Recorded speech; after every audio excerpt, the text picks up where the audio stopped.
ವೀಕ್ಷಕರೇ ನಮಸ್ತೆ.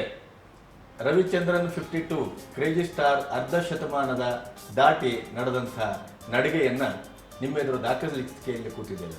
ಕನ್ನಡ ಚಿತ್ರರಂಗದಲ್ಲಿ ತನ್ನದೇ ಆದ ಭಾಷೆ, ತನ್ನದೇ ಆದ ಬದುಕು, ತನ್ನದೇ ಆದಂಥ ಅಭಿನಯ, ತನ್ನದೇ ಆದಂಥ ಒಂದು ಸಿನಿಮಾವನ್ನು ಕಟ್ಟುವ ಪ್ರಕ್ರಿಯೆ, ಈ ಎಲ್ಲ ಮುಖಾಂತರ ನನಗೆ ಅನಿಸಿದ್ದು ಕನ್ನಡಕ್ಕೆ ಒಬ್ಬ ರವಿ ಮಾಮ ಕ್ರೇಜಿ ಸ್ಟಾರ್, ಪ್ರೇಮಲೋಕ, ಅಹಂ ಬ್ರಹ್ಮಾಸ್ಮಿ, ಪ್ರೇಮಾಸ್ಮಿ ಇಡೀ ಸಿನಿಮಾವನ್ನು ನೋಡುವ ಮೂಲಕ ಕನ್ನಡದ ಜನತೆಗೆ ಕೊನೆಗೆ ಅನಿಸಿದ್ದು ಓಹೋ ನಾವು ಧನ್ಯೋಸ್ಮಿ ಅಂತ. ಯಾಕೆಂತಂದರೆ ಕನ್ನಡ ಚಿತ್ರರಂಗ ಒಂದು ಏಕತಾನತೆಯಲ್ಲಿ ನಡೀತಾ ಇರುವ ಹೊತ್ತಿನಲ್ಲಿ ರವಿಚಂದ್ರನ್ ಅವರು ಅಡಿ ಇಡ್ತಾರೆ. ಪ್ರೇಮಲೋಕ ಸಿನಿಮಾದ ಮೂಲಕ ತನ್ನದೇ ಆದಂಥ ಒಂದು ಕಟ್ಟುವ ಪ್ರಕ್ರಿಯೆಯನ್ನು, ಕನಸನ್ನು ಅಥವಾ ಹೊಸದಾದಂಥ ಒಂದು ತಾಂತ್ರಿಕ ವೈಭವವನ್ನು ಕನ್ನಡ ಚಿತ್ರರಂಗಕ್ಕೆ ರವಿಚಂದ್ರನ್ ಅವರು ಕೊಟ್ಟದ್ದು. ರವಿಚಂದ್ರನ್ ಅನ್ನೋದು ಕೇವಲ ಒಂದು ವ್ಯಕ್ತಿ ಅಲ್ಲ, ಕೇವಲ ಒಬ್ಬ ನಟನಲ್ಲ, ಕೇವಲ ಒಬ್ಬ ನಿರ್ದೇಶಕ ಅಲ್ಲ, ಅದೊಂದು ಇಡೀ ವಿಶ್ವದ ಸಿನಿಮಾವನ್ನು ಕನ್ನಡಕ್ಕೆ ತಂದು ಅಲ್ಲಿ ಒಂದು ಭವ್ಯವಾದಂಥ ಇಂದ್ರಲೋಕವನ್ನು, ಇಂದ್ರಜಾಲವನ್ನು ಸೃಷ್ಟಿಸಬೇಕು ಅಂತ ತನ್ನ ಇಡೀ ಜೀವನವನ್ನೇ ಮುಡಿಪಾಗಿಟ್ಟಂಥ ಒಂದು ದೊಡ್ಡ ತಪಸ್ಸಿನ ಒಂದು ದೊಡ್ಡ ಶಿಖರಪ್ರಾಯವಾಗಿ ಕಾಣುವಂಥ ಒಂದು ವ್ಯಕ್ತಿತ್ವ. ನಾವು ಯಾಕೆ ಈ ಮಾತನ್ನು ಹೇಳಬೇಕು ಅಂತಂದರೆ, ಕನ್ನಡದ ಇವತ್ತಿನ ವರ್ತಮಾನದಲ್ಲಿ ನಾವು ಸಿನಿಮಾವನ್ನು ಕನ್ನಡ ಸಿನಿಮಾ ಅಂತಂದರೆ ವಾಕರಿಕೆ ಬರುವ ಹಂತಕ್ಕೆ ಬಂದಿದೆ. ಅದೇ ನೀವು ಪ್ರೇಮಲೋಕ ತಗೊಳ್ಳಿ, ಆ ಕಡೆಯಿಂದ ಬಂದರೆ ನೀವು ಇಡೀ ಕನ್ನಡ ಚಿತ್ರರಂಗಕ್ಕೆ ಎರಡು ಮುಖ್ಯವಾದ ನಿರ್ದೇಶನದ ಒಂದು ಪಾದಗಳನ್ನು ಕಾಣ್ತೀರಿ. ಒಂದು ಪುಟ್ಟಣ್ಣ, ಇನ್ನೊಂದು ಕಡೆ ರವಿಚಂದ್ರನ್ನು ಅನ್ವರ್ಥವಾಗಿ ಪುಟ್ಟಣ್ಣ ಅವರ ಪ್ರಶಸ್ತಿಯನ್ನು ಪಡ್ಕೊಂಡಿದ್ದಾರೆ. ಆದರೆ ಪುಟ್ಟಣ್ಣ ಅವರು ಹೆಣ್ಣಿನ ಆಂತರಿಕವಾದಂಥ ಮನಸ್ಸಿನ ತಳಮಳವನ್ನು ಇಟ್ಟುಕೊಂಡು ಸಿನಿಮಾ ಮಾಡಿದರೆ, ರವಿಚಂದ್ರನ್ ಅವರು ಹೆಣ್ಣು ಅನ್ನುವ ಒಂದು ಸ್ವರೂಪವನ್ನು ಇಟ್ಟುಕೊಂಡು ಅದನ್ನು ಗ್ಲಾಮರೈಸ್ ಆಗಿ ಮಾಡಿ ಇಡೀ ಒಂದು ಕನಸನ್ನು ಒಂದು ಭಿತ್ತಿಯಲ್ಲಿ, ಪರದೆಯಲ್ಲಿ ಕಟ್ಟುವುದು ಹೇಗೆ ಅನ್ನೋದನ್ನು ತೋರಿಸ್ಕೊಟ್ಟಂಥ ಏಕಮೇವಾದ್ವಿತೀಯ ವ್ಯಕ್ತಿತ್ವ ರವಿಚಂದ್ರನ್ ಅವರು. ರವಿಚಂದ್ರನ್ ಅವರ ಅಭಿನಯವನ್ನು ತಗೊಂಡ್ರೂ ಕೂಡ ನೀವು ಅದನ್ನು ಬೇರೆ ಯಾರಿಗೂ ಹೋಲಿಸಲಿಕ್ಕೆ ಸಾಧ್ಯ ಇಲ್ಲ. ರವಿಚಂದ್ರನ್ ಅವರ ಸಿನಿಮಾಗಳ ಸಂಖ್ಯೆ ಇವತ್ತು ಕಡಿಮೆ ಆಗಿರ್ಬೋದು, ಕ್ರೇಜ್ ಕಡಿಮೆ ಆಗಿರ್ಬೋದು, ಆದರೆ ಆಸೆ ಕಡಿಮೆ ಆಗಿಲ್ಲ ಜನರದು. ರವಿಚಂದ್ರನ್ ಇವತ್ತು ನಿರ್ದೇಶನ ಮಾಡಬೇಕು ಅಂತಾರೆ, ಅದರಿಂದಲೇ ಅವರ ಕ್ರೇಜಿ ಸ್ಟಾರ್ ಅಂತ ಸಿನಿಮಾವನ್ನು ಶುರು ಮಾಡಿದ್ದಾರೆ. ಅವರ ಮಹತ್ವಾಕಾಂಕ್ಷೆ ಸಿನಿಮಾ ಮಂಜಿನ ಹನಿ ಇನ್ನೂ ಅದು ತನ್ನದೇ ಆದಂಥ ಒಂದು ಪ್ರಕ್ರಿಯೆಯಲ್ಲಿ ಇನ್ನೂ ಮುಂದೆ ಬರ್ತಾನೇ ಇದೆ. ಬಹುಶಃ ಸಿನಿಮಾಕ್ಕಾಗಿ ನನಗೆ ತಿಳಿದ ಹಾಗೆ ಈ 75 ವರ್ಷದಲ್ಲಿ ಒಂದು ಸಿನಿಮಾಕ್ಕಾಗಿಯೇ ಒಂದು 4-5 ಕೋಟಿಯನ್ನು ಅದನ್ನು ಇಡೀ ಸಿನಿಮಾವನ್ನು ಶೂಟ್ ಮಾಡಿಯೂ ಮತ್ತೆ ನಾನು ಅದನ್ನು ಜನರ ಎದುರು ತರಲಾರೆ, ಹೊಸತಾಗಿ ಕಟ್ಟಬೇಕು ಅಂತ ಹೊರಟಂಥ ರವಿಚಂದ್ರನ್ನು ಬಹಳ ದೊಡ್ಡ ಆಧ್ಯಾತ್ಮವಾದಿ ಕೂಡ. ಸಿನಿಮಾ ಲೋಕದಲ್ಲಿದ್ದು ರಸಿಕರ ರಾಜ ಅಂತ ಅಂದ್ಕೊಂಡ ರಾಜ್ಕುಮಾರ್ ಇದ್ದರೆ, ರಸಿಕರ ಮಹಾ ಒಂದು ಪರ್ವತವೇ ಆಗಿ ಅಂಬರೀಷ್ ಒಂದು ಕಡೆ ನಿಂತರೆ, ರಸಿಕತೆಯ ಇಡೀ ಲೋಕದಲ್ಲಿ ಒಂದು ಕೋಲ್ಮಿಂಚಾಗಿ ನಮ್ಮ ರವಿಚಂದ್ರನ್ ನಿಲ್ತಾರೆ. ರವಿಚಂದ್ರನ್ ಬದುಕು ತೆರೆದಿಟ್ಟ ಹಾಳೆ. ಯಾವತ್ತು ಸೋಲನ್ನು ಸಾರ್ವಜನಿಕವಾಗಿ ಒಪ್ಪಿಕೊಂಡು ಸೋಲಿನೊಳಗೆ ಹೊಸತನ್ನು ಕಟ್ಟಬೇಕು ಅಂತ ಹೊರಟಂಥ ರವಿಚಂದ್ರನ್ ಇವತ್ತು 52ಕ್ಕೆ ನಿಂತಿರೋದು 75ರ ಚಿತ್ರರಂಗದಲ್ಲಿ ಬಹಳ ದೊಡ್ಡ ಸಾಧನೆ.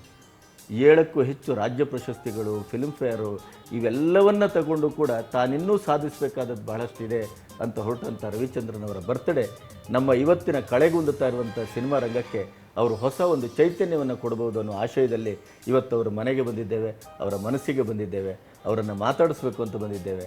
ಅವರ ಎಲ್ಲ ಕನಸಿನ ಒಂದು ವರ್ತಮಾನವನ್ನು, ಭವಿಷ್ಯವನ್ನು, ಭೂತವನ್ನು ನಿಮ್ಮ ಎದುರು ಒಂದು ಚಿಕ್ಕದಾಗಿ ಅನಾವರಣಗೊಳಿಸುವ ಈ ಕಾರ್ಯಕ್ರಮಕ್ಕೆ ನಮ್ಮ ಪ್ರೀತಿಯಿಂದ ಅತ್ಯಂತ ಜತನದಿಂದ ಅವರು ನಮಗೆ ಒಪ್ಕೊಂಡಿದ್ದಾರೆ. ರವಿಚಂದ್ರನ್ ಅವರಿಗೆ ನಾವು ಚಾನಲ್ ಪರವಾಗಿ, ನನ್ನ ವೈಯಕ್ತಿಕ ಒಂದು ಆಸೆಯ ಒಂದು ವ್ಯತ್ಯಾಸದ ಪರವಾಗಿ ಅತ್ಯಂತ ಹೃತ್ಪೂರ್ವಕವಾಗಿ ಸ್ವಾಗತಿಸ್ತೇನೆ. ನಮಸ್ಕಾರ. ಹೇಳಿ ಸರ್, ನೀವು 52ರ ಹೊತ್ತಿನಲ್ಲಿ ನಿಂತಾಗ ಹಿಂದೆ ಒಂದು ಸರಿ ನೋಡಿದ್ರೆ ಏನು ಅನ್ನಿಸ್ತದೆ? ನನಗೆ ನಿಮ್ಮ ಬಾಲ್ಯ ಮತ್ತು ನಿಮ್ಮ ತಂದೆಯವರ ಆ ಒಂದು ವಾತಾವರಣದಲ್ಲಿ ಬೆಳೆದ ಒಂದು ಶಿಕ್ಷಣ ಇರ್ಬೋದು, ಮನೆ ಇರ್ಬೋದು, ಯಾಕೆಂದರೆ ನಿಮ್ಮ ತಂದೆಯವರು ಕನ್ನಡ ಚಿತ್ರರಂಗದ ಭಾಳ ದೊಡ್ಡ ವಿಶ್ವವಿದ್ಯಾನಿಲಯ. ಹೇಳಿ ಆ ಒಂದು ನೆನಪುಗಳನ್ನು ನನಗೆ ಸ್ವಲ್ಪ ಕೇಳಿ. ಇಲ್ಲ, ಹಿಂದೆ ಅವ್ರು ಕೊಟ್ಟಿರೋ ಒಂದು ಪ್ರೀತಿ ಆಗಲಿ, ಅವ್ರು ಕೊಟ್ಟಿರೋ ಒಂದು ನನ್ನ ಮೇಲೆ ತೋರಿಸಿರೋ ನಂಬಿಕೆ ಆಗಲಿಲ್ಲ, ಅದೇ ಇವತ್ತು ಇಷ್ಟು ದೂರ ಬರೋದಕ್ಕೆ ಕಾರಣ. ಬಹುಶಃ ನಾನು ಜನರಲ್ಲಾಗಿ ಹಿಂದಕ್ಕೆ ಯೋಚನೆ ಮಾಡೋದಿಲ್ಲ, ನಾನೇನಾದ್ರು ಮುಂದಕ್ಕೆ ಯೋಚನೆ ಮಾಡ್ತಾ ಕೂತಿರ್ತೀನಿ. ನಾನು ಹಿಂದಕ್ಕೆ ಮೇಲಕ್ಕೆ ಹಾಕೋದು ತುಂಬ ಕಡಿಮೆ. ನಾನು ಜನರಲ್ಲಾಗಿ ಎಷ್ಟು ಬೇಕೋ ಅಷ್ಟು ಮಾತ್ರ ಜ್ಞಾಪಕ ಇಟ್ಕೊಂಡು ಮುಂದಕ್ಕೆ ಹೋಗ್ತಾ ಇರ್ತೀನಿ. ನಾನು ಮುಂದಕ್ಕೆ ಏನು ಮಾಡಬೇಕು ಅನ್ನೋದೇ ನೆಕ್ಸ್ಟ್ ಸ್ಟೆಪ್. ಯಾವುದೇ ಸಕ್ಸಸ್ ಆಗಿರ್ಬೋದು ಅದನ್ನು ಜಾಸ್ತಿ ಹಚ್ಕೊಳ್ಳೋದಿಲ್ಲ. ನಾನು ಅಂದ್ಕೊಂಡಿರೋದೇ ನನ್ನ ಕೆಲಸ ಅದು. ನಾನೊಂದು ಕೆಲಸ ತೊಗೊಂಡ್ಮೇಲೆ ನನಗೆ ಗೊತ್ತಿರೋಷ್ಟು, ನನಗೆ ತಿಳಿದಿರೋಷ್ಟು ಅದನ್ನು ಅಚ್ಚುಕಟ್ಟಾಗಿ ಮಾಡಬೇಕು ಅನ್ನೋದೇ ನನ್ನ ಆಸೆ. ನನಗೆ ಅದು ಚೆನ್ನಾಗಿಲ್ಲ ಅಂದಮೇಲೆ ಅದನ್ನು ಹೊರಗೆ ಕೊಡೋದಕ್ಕೆ ನನಗೆ ಇಷ್ಟ ಇಲ್ಲ. ಸೊ ಅದು ಬೇಸಿಕಲಾಗಿ ನನ್ನಲ್ಲಿ ಇವತ್ತಲ್ಲ ಅವತ್ತಿಂದನೂ ಬಂದಿರೋ ಪ್ರಾಬ್ಲಮ್. ಇವನ್ ಫಸ್ಟ್ ಕಾಪಿ ರೆಡಿ ಆದರೂ ಕೂಡ ಸಪೋಸ್ ಚೆನ್ನಾಗಿಲ್ಲ ಅನಿಸ್ಬಿಟ್ಟು ಸಿನಿಮಾ ನಿಲ್ಲಿಸ್ಬಿಡ್ತಿದ್ದೆ ನಾನು. ಇಲ್ಲೇನೋ ಚೆನ್ನಾಗಿಲ್ಲ, ಫಸ್ಟ್ ನಮಗೆ ಹಿಡಿಸ್ತಿಲ್ಲ, ನಮಗೆ ಹಿಡಿಸಿಲ್ಲ ಮೀನು ಜನಕ್ಕೆ ಎಲ್ಲಿ ಹೋಗಿ ಹಿಡಿಸುತ್ತೆ ಸಿನಿಮಾ. ಫಸ್ಟ್ ಯಾರಾದರೂ ಪ್ರಶ್ನೆ ನಮ್ಮ ಸಿನಿಮಾ ಬಗ್ಗೆ ಏನಾದರೂ ಪ್ರಶ್ನೆ ಕೇಳಿದ್ರೆ ಆ ಸಿನಿಮಾ ಬಗ್ಗೆ ಪೂರ್ತಿ ಜವಾಬ್ದಾರಿ ತಗೊಳ್ಳೋ ಹಕ್ಕು ನಮಗಿರಬೇಕು. ಸಿನಿಮಾ ನಮ್ಮದು ರಿಲೀಸ್ ಆದ ತಕ್ಷಣ ಅದು ಫೇಲ್ ಆದ ತಕ್ಷಣ ನಮ್ಮದೆಲ್ಲ ಅವರಿಂದ ಫ್ಲಾಪ್ ಆಯಿತು, ಇವರಿಂದ ಹೋಯಿತು, ಅವತ್ತು ಹಂಗೆ ಮಾಡ್ಬೇಕಾಯ್ತು, ಹಿಂಗೆ ಮಾಡೋದು, ಅದೆಲ್ಲ ಆಮೇಲೆ ಒಳಗೆ ಸಾವಿರ ನಡೆದಿರುತ್ತೆ. ಅದಕ್ಕೂ ಕಾರಣ ಇರ್ತವೆ ಒಳಗೆ, ಜೊತೆಯಲ್ಲೇ ಕೂತಿರೋರೇ ಅದಕ್ಕೆ ನಾವು ಗೊತ್ತಿಲ್ಲದೆ ದಾರಿ ತಪ್ಪಿರ್ತೀವಿ ಎಷ್ಟೋ ಸರಿ. ಬಟ್ ಅದು ಜನಕ್ಕೆ ಉತ್ತರ ಅದಲ್ಲ ಬೇಕಾಗಿರೋದು. ಜನಕ್ಕೆ ಬೇಕಾಗಿರೋದು ನೀನು ನಿರ್ದೇಶನ ಮಾಡಿದ್ಯಾ, ನೀನು ಸಿನಿಮಾ ಮಾಡಿದ್ಯಾ, ನೀನು ಉತ್ತರ ಕೊಡು. ನೀನು ಯಾಕೆ ಹೀಗೆ ಮಾಡಿದೆ ಹಾಗೆ ಮಾಡಿದೆ ಅಂತ ಅವನು ಅದಕ್ಕೆ ಸಿದ್ಧ ಇಲ್ಲ. ಸೊ ಅದು ಫಸ್ಟಿಂದ ಸೋಲ್ ಅಂದರೆ ನಂದೆ, ಗೆಲುವು ಕೂಡ ನಂದೆ. ಅದು ಏನಾರು ಇರಲಿ, ಸಿನಿಮಾ ಮಾಡಿದ್ಮೇಲೆ ಅಚ್ಚುಕಟ್ಟಾಗಿ ನನ್ನ ಸಿನಿಮಾ ಆಗಬೇಕು. ನನ್ನ ಸಿನಿಮಾ ಜನ ಬಂದಾಗ ರವಿಚಂದ್ರನ್ ಡೈರೆಕ್ಷನ್ ಮಾಡ್ತೇನೆ ಅಂದಾಗ ಆ ಅಂಡರ್ಲೈನ್ ಕೊಡೋ ಪದಕ್ಕೆ ಜನ ಕೊಡೋ ಬೆಲೆನ ಮಾತ್ರ ಕಳ್ಕೊಳ್ಳೋಕೆ ರೆಡಿ ಇಲ್ಲ ನಾನು. ಇನ್ನೂ ನಟನಾಗಿ ಎಷ್ಟೋ ಸಿನಿಮಾಗಳು ಸುಮ್ಮನೆ ಆ್ಯಕ್ಟ್ ಮಾಡಿರ್ಬೋದು ನಾನು. ಬಹುಶಃ ಅದು ಜನಕ್ಕೂ ಗೊತ್ತು, 1000 ಸತಿ ಹೇಳಿದ್ದೀನಿ ನಾನು, ನನಗೆ ದುಡ್ಡು ಬೇಕು. ನನ್ನ ಕನಸು ಕಟ್ಟೋದಕ್ಕೆ ನನಗೆ ದುಡ್ಡು ಬೇಕು. ಎಷ್ಟೋ ಸರಿ ನಾನು ಸೋತಿದ್ದೀನಿ, ತುಂಬ ಸರಿ ನಾನು ದುಡ್ಡು ಕಳ್ಕೊಂಡಿದ್ದೀನಿ. ಆದಷ್ಟು ನನ್ನ ನಂತರ ಸೋಲು ನೋಡಿದವರು ಇವತ್ತಿಗೂ ಬಹುಶಃ ಯಾರಿಲ್ಲ. ಆ ಥರ ಸೋತು ವಾಪಸ್ ಬರೋದು, ಬಟ್ ಸೋತಾಗ ಏನಕ್ಕೆ ಡೌನ್ ಆಗಲ್ಲ, ಇಲ್ಲ ಹಿಗ್ಗೋದಿಲ್ಲ, ನಾನು ಯಾಕೆ ಕಡಿಮೆ ಡಲ್ ಆಗೋದಿಲ್ಲ ಅಂದರೆ ನಂದೇ ತಪ್ಪದು. ನಾನು ಯಾಕೆ ಅದನ್ನು ಇಲ್ಲ ಅನ್ಬೇಕು. ಆಮೇಲೆ ಫಸ್ಟ್ ಆಫ್ ಆಲ್ ಸೋತ ಮೇಲೆ ನನಗೆ ಗೊತ್ತದು ಸೋರುತ್ತೆ ಅಂತ. ಯಾಕಂದರೆ ತಪ್ಪಿಡ್ತೀನಿ, ನನಗೆ ಗೊತ್ತಾಗಲ್ಲ ಅದು. ಆಫ್ಟ್ರಲ್ಲಿ ಒಂದು ಚಿಲೆ ಕೆತ್ತಕ್ಕೆ ಸ್ಟಾರ್ಟ್ ಮಾಡ್ತೀವಿ, ಅದು ಇನ್ನು ಫಿನಿಶಿಗೆ ಬಂದಾಗ ಅದೆಲ್ಲೋ ಒಂದು ಶೇಪ್ ಕೆಟ್ಟೋದ್ರೆ ಅಷ್ಟೊಂದು ಕೆಲಸ ಏನೂ ಮಾಡೋಕ್ಕಾಗೋದಿಲ್ಲ. ಸೊ ಅವಾಗ ಅಲ್ಲಿ ಅಚ್ಚುಕಟ್ಟಾಗಿ ಅದನ್ನು ಎಷ್ಟು ಚೆನ್ನಾಗಿ ಮಾಡೋಕ್ಕಾಗುತ್ತೆ ಅಷ್ಟೇ ಮಾಡಿಬಿಟ್ರೋದು. ಬಟ್ ಇಡೀ ಸಿನಿಮಾದಲ್ಲಿ ನಾನು ಇಷ್ಟು 52 ವರ್ಷ ಆಯಿತು, ನಾನು ಸೋಫಾರ್ ಯಾವುದೇ ಸಿನಿಮಾ ಪ್ರೊಜೆಕ್ಷನ್ ನೋಡಿದ್ರು ಸರಿ, ನನ್ನದೇ ಸಿನಿಮಾ ಆದರೂ ಸರಿ, ನಾನು ಎಲ್ಲ ಸಿನಿಮಾ ಅನಲೈಸು ಮಾಡಿದ್ದೀನಿ. ಯಾವ ಸಿನಿಮಾ ಓಡಲ್ಲ, ಯಾವ ಸಿನಿಮಾ ಎಷ್ಟು ಓಡುತ್ತೆ ಅನ್ನೋದನ್ನು ಅವತ್ತಿಂದ ಇವತ್ತವರೆಗೂ ನಾನು ಹೇಳಿರೋದು ಅಷ್ಟು ಕರೆಕ್ಟೇ. ಬಹುಶಃ ನಾನು ಒಂದು 2% ತಪ್ಪು ಮಾಡಿರ್ಬೋದು. ಆ ಥರ ಸಿನಿಮಾ ನಾನು ಮಾಡಿರೋ ಸಿನಿಮಾಗಳಲ್ಲಿ ತುಂಬ ಮಿಸ್ ಮಾಡಿದ್ದೆ. ನನ್ನ ಸಿನಿಮಾ ಅಂದರೆ ನನ್ನ ಜಡ್ಜ್ಮೆಂಟ್ ತಪ್ಪಾಗಿದೆ ಅಂದರೆ ಏಕಾಂಗಿ ಒಂದೇ ಸಿನಿಮಾ. ಯಾವ ಪ್ರೇಮಾಸ್ಮಿ ಇರ್ಬೋದು, ಶಾಂತಿ ಕ್ರಾಂತಿ ಇರ್ಬೋದು. ಶಾಂತಿ ಕ್ರಾಂತಿ ಸುಮಾರಾಗುತ್ತೆ ಅನ್ನೋದು ನನಗೂ ಚೆನ್ನಾಗಿ ಗೊತ್ತು. ಅದು ಹೆಂಗೆ ಅಂದರೆ ಒಂದು ಡಿಸ್ಟ್ರಿಬ್ಯೂಟ್ರ್ ಕೂಡ ಸಿನಿಮಾ ಬಂದು ಸರ್ ಶಾಂತಿ ಕ್ರಾಂತಿ ನಾನು ಕೊಡಿ ಸರ್ ಅಂತ ಬಂದಾಗ, ನಿನಗೆ ಬೇಡಪ್ಪ ಈ ಸಿನಿಮಾ, ಇದಕ್ಕೆ ನಾನು ಬೆಲೆನೂ ಕಟ್ಟೋಕ್ಕಾಗಲ್ಲ, ನಾನು ಮಾಡಿರೋ ಖರ್ಚಿಗೆ ನಾನು ಉತ್ತರನೂ ಕೊಡೋಕ್ಕಾಗಲ್ಲ, ಈ ಸಿನಿಮಾ ನೀನು ತೊಗೋಬೇಡ ಬಿಡು ಅಂತ ಹೇಳಿದವು ನಾನು. ಆದರೂ ಆ ಅಪ್ಪ ಬಂದು ಸಿನಿಮಾ ತೊಗೊಂಡೋದ, ಸುಮಾರಾಯ್ತು, ಅದು ಬೇರೆ ಪ್ರಶ್ನೆ ಅದು. ಬಟ್ ನನಗೆ ಸಿನಿಮಾ, ನನ್ನ ಹತ್ರ ಯಾರೇ ಸಿನಿಮಾ ಈಸ್ಕೊಂಡ್ರು ಕೂಡ ಅವ್ರು ದುಡ್ಡು ಮಾಡಬೇಕು ಅನ್ನೋ ಆಸೆ ನನಗೆ. ನನ್ನಿಂದ ಯಾರು ಕಳ್ಕೊಳ್ಳೋದು ಬೇಡ.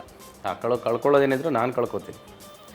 ಇವಾಗ ನಮ್ಮ ಆಫೀಸಿಗೆ ಬಂದವರು ಅಷ್ಟು ಜನ, ನನ್ನ ಪ್ರಕಾರ ಸಾಕಷ್ಟು ಜನ ಇವತ್ತು ಇಲ್ಲಿಂದ ಹೋದವರೇ, ಇಲ್ಲಿಂದ ಬೆಳೆದವ್ರೆ ಎಲ್ಲರೂ. ಈ ಮನೆ ಒಳಗೆ ಕಾಲಿಟ್ಟು, ಈಶ್ವರಿ ಸಂಸ್ಥೆಯಲ್ಲಿ ಕಾಲಿಟ್ಟು ಬೆಳೆದವ್ರೆ ಸಾಕಷ್ಟು ಜನ ನಿಮ್ಗೆ ಇವತ್ತಿಗೂ ಕಾಣಿಸೋದು. ನಮ್ಮ ಹಂಸಲೇಖ ಅವ್ರು ಇರ್ಬೋದು, ಇವತ್ತು ಹರಿಕೃಷ್ಣ ಇರ್ಬೋದು, ಇಲ್ಲಿ 10 ವರ್ಷ ಇದ್ದವನೇ, ನನ್ನ ಜೊತೆ ಬೆಳ್ಕೊಂಬಂದವನೇ, ನನ್ನ ಜೊತೆ 10 ವರ್ಷ ಇಲ್ಲಿ ಮ್ಯೂಸಿಕ್ ಮಾಡಿ ನನ್ನ ಜೊತೆ ಇದ್ದು ಆಮೇಲೆ ಇವಾಗ ಹೋಗಿ ಆಚೆ ಸಕ್ಸಸ್. ಇದು ನಿಮಗೆ ಕಾಣಿಸುತ್ತೆ ಸಾಕಷ್ಟು. ಇವತ್ತು ಅಂಬರೀಷ್ ತಗೊಳ್ಳಿ, ಇಲ್ಲ ವಿಷ್ಣುವರ್ಧನ್ ಅವ್ರು ತಗೊಳ್ಳಿ, ನಾನೇ ತಗೊಳ್ಳಿ ಫಸ್ಟ್ ಬೇಸಿಕ್. ಅಲ್ಲ, ಇವನ್ ರಾಜ್ಕುಮಾರ್ ಅವರನ್ನೇ ಈಶ್ವರಿ ಪ್ರೊಡಕ್ಷನ್ ಸಂಸ್ಥೆ ಭಾಳಷ್ಟು ಸಿನಿಮಾಗಳು ಮಾಡಿದೆ. ಸೊ ಎಲ್ಲ ಇಲ್ಲಿ ಆ ಸಂಸ್ಥೆಗೆ ಇರೋ ಗೌರವ, ಅದು ನಮ್ಮ ತಂದೆ ತಂದು ಕೊಟ್ಟಿರೋ ಗೌರವ. ಸೊ ಅದೊಂದೇ ಕಾರಣಕ್ಕೆ ನಾನು ಯಾವಾಗಲೂ ಈಶ್ವರಿಯಿಂದ ಸಿನಿಮಾ ಬರುತ್ತೆ ಅಂದರೆ ನನ್ನ ಜವಾಬ್ದಾರಿ 1ಕ್ಕೆ 100 ಪಟ್ಟು ಜಾಸ್ತಿ ಆಗುತ್ತೆ. ಅದ್ರ ಕೆಳಗೆ ರವಿಚಂದ್ರನ್ ಡೈರೆಕ್ಷನ್ ಅಂದರೆ ಇವೆರಡೂ ಸೇರಿದಾಗ ಸಿನಿಮಾ ಗೆಲ್ಲಲೇಬೇಕು ಅನ್ನೋ ಇದಕ್ಕೆ ಎಷ್ಟು ದುಡ್ಡು ಹೋಗುತ್ತೆ ಬರುತ್ತೆ ಅನ್ನೋದು. ನಾನು ಇವತ್ತರೆಗೂ ಯಾವುದೇ ಸಿನಿಮಾ ಕೇಳಿದ್ರೆ, ಯಾರಾದರೂ ಬಡ್ಜೆಟ್ ಕೇಳಿದ್ರೆ ನಮ್ಮ ಅಪ್ಪನಿಗೂ ಬಡ್ಜೆಟ್ ಗೊತ್ತಿರಲ್ಲ. ಯಾಕಂದರೆ ಸ್ಕ್ರೀನಿಂದ ಎಷ್ಟೋ ದುಡ್ಡು ಕಳೆದಿರ್ತೀನಿ ನಾನು. ನೀವು ಸ್ಕ್ರೀನ್ ಮೇಲೆ ಕಾಣಿಸೋದೇ ಇಲ್ಲ. ಎಷ್ಟೋ ಸರಿ ಎತ್ತಿಟ್ಬಿಟ್ಟಿರ್ತೀನಿ ಸಿನಿಮಾಗೆ, ಚೆನ್ನಾಗಿಲ್ಲ ಅದ್ಬಿಟ್ಟು ಇನ್ನೊಂದು ಸರಿ ಮಾಡೋಣ ಅಂತ. ಸೊ ಈ ಥರ ಇವಾಗ ನೀವು ಮಂಜುನಾನಿ ಇದು ಕೇಳಿದ್ರೆ, ನೀವು ಮಂಜುನಾನಿಗೆ ನಾನು ರೆಕಾರ್ಡ್ ಮಾಡಿರೋ ಸಾಂಗ್ಸ್ ಖರ್ಚು ಕೇಳ್ಬಿಟ್ರೆ ಸ್ಟನ್ ಆಗ್ಬಿಡ್ತೀನಿ. 1 ಕೋಟಿ ರೂಪಾಯಿ ಬರೀ ಸಾಂಗ್ಸ್ ಖರ್ಚು ಮಾಡಿದ್ದೀನಿ. ಒಂದು 25 ಸಾಂಗ್ ರೆಕಾರ್ಡ್ ಮಾಡಿ ಇಟ್ಟಿದ್ದೀನಿ. ಸೊ ಬಟ್ ಆ ಸಿನಿಮಾಗೆ ಫಸ್ಟ್ ಒಂದು ಹಿಂಗೆ ಮಾಡೋಣ ಅನಿಸುತ್ತೆ. ಆಮೇಲೆ ಅದು ಮಾಡ್ಕೊಂಡು ಹೋಗ್ತಿದ್ದಂಗೆ ಏನಾಗುತ್ತೆ, ಆ ಸಿನಿಮಾ ಮಿನಿಮಮ್ 10 ಅವರ್ಸ್ ಬರುತ್ತೆ.